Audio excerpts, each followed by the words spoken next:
प्यारे बच्चों, मैं हूं बाबू राकेश सिंह, कमलेश्वरी उपन्यास का लेखक एवं महात्मा गांधी स्मारक इंटर कॉलेज अध्यापक हिंदी।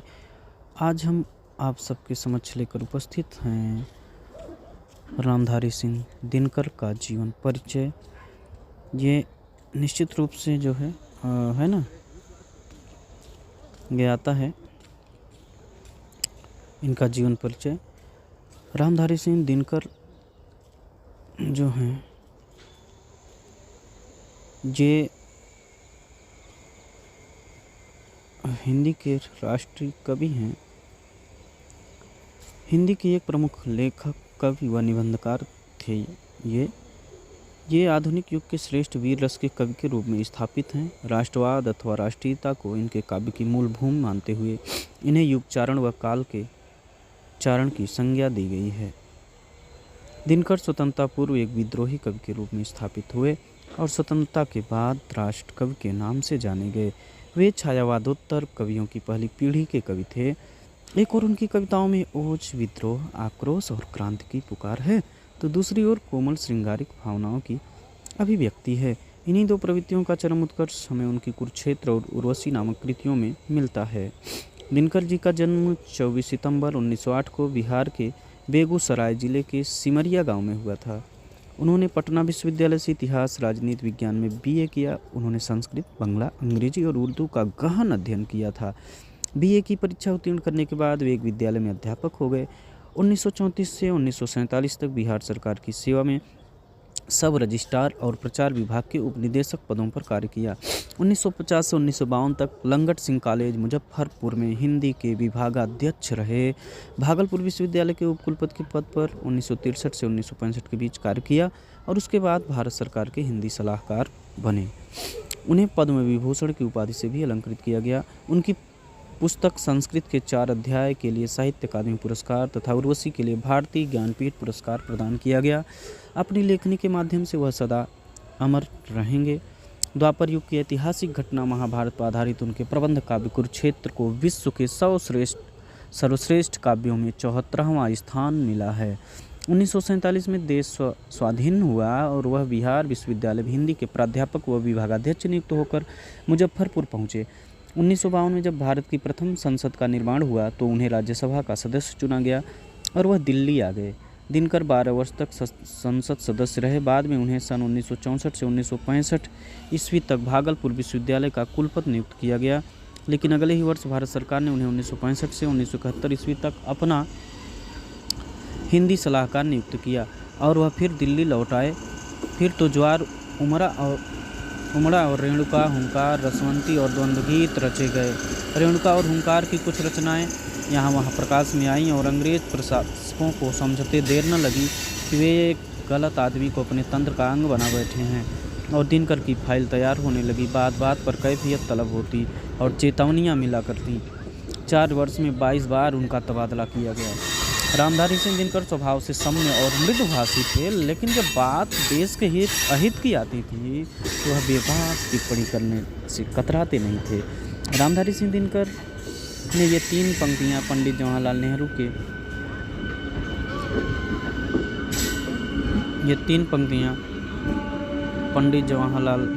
नेहरू के खिलाफ संसद में सुनाई थी, जिससे देश में भूचाल मच गया था। दिलचस्प बात यह है कि राज्यसभा सदस्य के तौर पर दिनकर का चुनाव पंडित नेहरू ने ही किया था। इसके बावजूद नेहरू की नीतियों की मुखालफत करने से वे नहीं चूके। देखने में देवता सदृश लगता है, बंद कमरे में बैठकर गलत हुक्म लिखता है। जिस पापी को गुण नहीं गोत्र प्यारा हो, समझो उसी ने हमें मारा है। 1962 में चीन से हार के बाद संसद में दिनकर ने इस कविता का पाठ किया, जिससे तत्कालीन प्रधानमंत्री नेहरू का सिर झुक गया था। यह घटना आज भी भारतीय राजनीति के इतिहास की चुनिंदा क्रांतिकारी घटनाओं में से एक है। रे रोक युधिष्ठिर को न यहाँ जाने दे, उनको स्वर्गधीर फिरा दे, हमें गांडीव गदा लौटा दे, अर्जुन भीमवीर। इसी प्रकार एक बार तो उन्होंने भरी राज्यसभा में नेहरू की ओर इशारा करते हुए कहा कि आपने हिंदी को राष्ट्रभाषा इसलिए बनाया है ताकि 16 करोड़ हिंदी भाषियों को रोज अपशब्द सुनाए जा सकें। यह सुनकर नेहरू सहित सभा में बैठे सभी लोग सन्न रह गए थे। किस्सा 20 जून 1962 का है। उस दिन दिनकर राज्यसभा में खड़े हुए और हिंदी के अपमान को लेकर बहुत सख्त स्वर में बोले।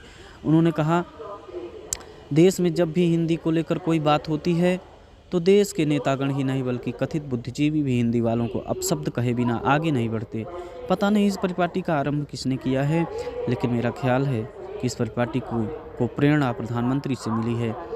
पता नहीं 13 भाषाओं की क्या किस्मत है कि प्रधानमंत्री ने उनके बारे में कभी कुछ नहीं कहा, किंतु हिंदी के बारे में उन्होंने आज तक कोई अच्छी बात नहीं कही।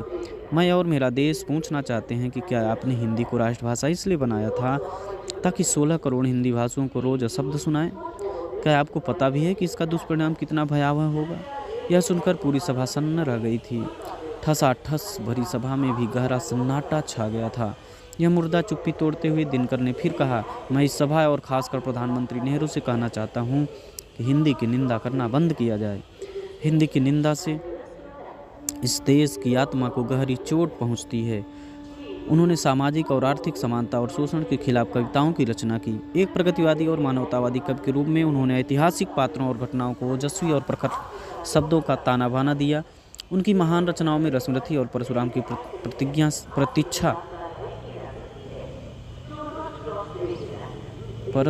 प्रतीक्षा शामिल है। उर्वशी को छोड़कर दिनकर के अधिकतर रचनाएं वीर रस से ओतप्रोत हैं। भूषण के बाद उन्हें वीर रस का सर्वश्रेष्ठ कवि माना जाता है। ज्ञानपीठ से सम्मानित उनकी रचना उर्वशी की कहानी मानवीय प्रेम, वासना और संबंधों के इर्द गिर्द घूमती है। उर्वशी स्वर्ग प्रतिक्ता एक अप्सरा की कहानी है। वहीं कुरुक्षेत्र महाभारत के शांति पर्व का कविता रूप है। यह दूसरे विश्व युद्ध के बाद लिखी गई रचना है। वहीं सामधेनी की रचना कवि के सामाजिक चिंतन के अनुरूप हुई है। संस्कृत के 4 अध्याय में दिनकर जी ने कहा कि सांस्कृतिक, भाषाई और क्षेत्रीय विविधताओं के बावजूद भारत एक देश है, क्योंकि सारी विविधताओं के बाद भी हमारी सोच एक जैसी है।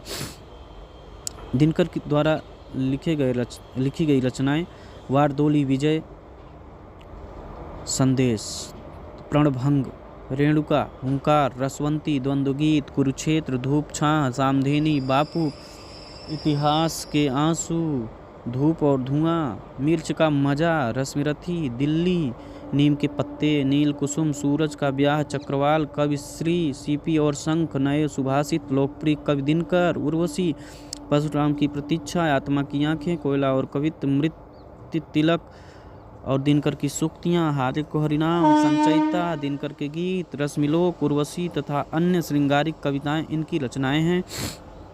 इनकी गद्य की रचनाओं में मिट्टी की ओर, चित्तौड़ का साकार, धनारीश्वर, रेती के फूल, हमारी सांस्कृतिक एकता, भारत की सांस्कृतिक कहानी, संस्कृत के 4 अध्याय, उजली आग, देश विदेश, राष्ट्रभाषा और राष्ट्रीय एकता, काव्य की भूमिका, पंत प्रसाद और मैत्री शरण, वेणुवन, धर्म, नैतिकता और विज्ञान, वट पीपल, लोकदेव नेहरू, शुद्ध कविता की खोज, साहित्यमुखी, राष्ट्रभाषा आंदोलन और गांधी जी, हे राम, संस्मरण और श्रद्धांजलियाँ, भारतीय एकता, मेरी यात्राएं, दिनकर की डायरी, चेतना की सेला, निबंध संग्रह में मिट्टी की ओर, अर्धनारीश्वर, रेती के फूल, हमारी संस्कृत, वेणुवन, उजली आग, राष्ट्रभाषा और राष्ट्रीय एकता, धर्म, नैतिकता और विज्ञान, वट पीपल, साहित्यमुखी, आधुनिकता बोध आदि हैं।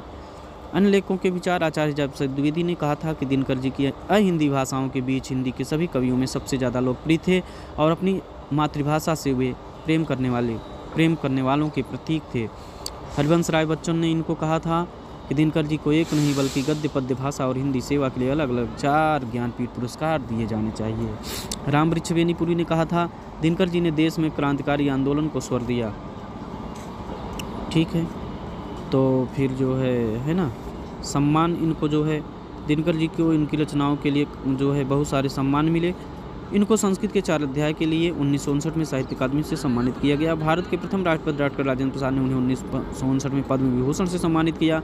भागलपुर विश्वविद्यालय के तत्कालीन कुलाधिपति और बिहार के राज्यपाल जाकिर हुसैन, जो बाद में भारत के राष्ट्रपति बने, ने उन्हें डॉक्टरेट की मानद उपाधि से सम्मानित किया। गुरु महाविद्यालय ने उन्हें विद्यावाचस्पति के लिए चुना।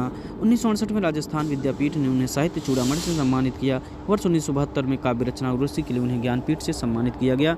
1952 में वो राज्यसभा के सदस्य चुने गए। लगातार 3 बार राज्यसभा के सदस्य रहे। 30 सितंबर 1987 को उनकी 13वीं पुण्यतिथि पर तत्कालीन राष्ट्रपति जैल सिंह ने उन्हें श्रद्धांजलि दी। 1999 में भारत सरकार ने उनकी स्मृति में डाक टिकट जारी किया। केंद्रीय सूचना और प्रसारण मंत्री प्रियरंजन दास मुंशी ने उनकी जन्म शताब्दी के अवसर पर रामधारी सिंह दिनकर व्यक्तित्व और कृतित्व पुस्तक का विमोचन किया। उनकी जन्म शताब्दी के अवसर पर बिहार के मुख्यमंत्री नीतीश कुमार ने उनकी भव्य प्रतिमा का अनावरण किया। कालीकट विश्वविद्यालय में भी इस अवसर को 2 दिवसीय सेमिनार का आयोजन भी किया गया है। इनकी मृत्यु इनकी मृत्यु सन जो है 24 अप्रैल सन 1974 ईस्वी को हो गई, लगभग 65 वर्ष की उम्र में। मद्रास तमिलनाडु में, तमिलनाडु का एक शहर है मद्रास, वहाँ पे इनकी मृत्यु हुई। बस बच्चों इतना ही। Thank you.